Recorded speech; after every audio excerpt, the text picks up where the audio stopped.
Hi, I'm Ashley Romay, and in today's video, I'm going to be trying out the 1-to-1 epoxy resin by Resin Rockers. For those who don't know, I started my own business last year called Romay Creations.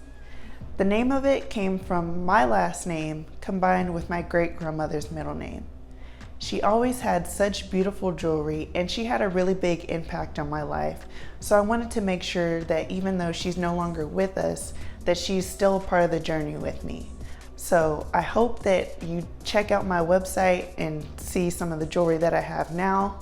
I will also be adding coasters, keychains, and a lot of other things that I won't get into right now, but just know there are big things coming. I recently tried out the Resin Rockers UV resin, and it works great.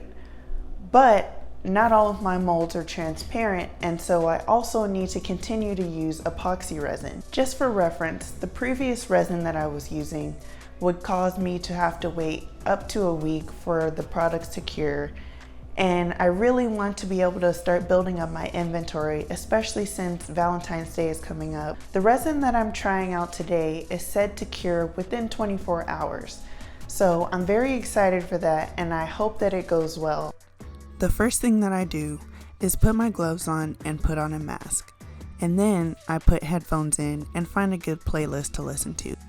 Next, I pour out my resin and the hardener, and then I mix them together. For this particular resin, it's recommended that you stir for 3 minutes. Next up is the fun part, putting in the pigments and pouring them into the molds.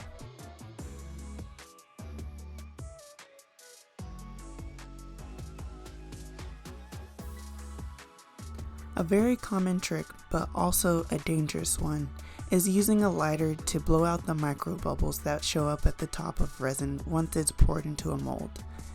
If you're going to do it, please make sure that you are very careful. If you are under 18, make sure that there is an adult with you, and just be safe. Now that everything's mixed and ready to go, I'm gonna go place the molds on the balcony. That way they can cure and ventilate properly. It's very dangerous to inhale the fumes from the epoxy resin, which, as you saw earlier, I had on a mask and a glove so that I can protect myself, because it is very dangerous to have the resin touch your skin or inhaling the fumes. After it's been 24 hours, I'll come back and show you the demolding, and we'll see how it turns out.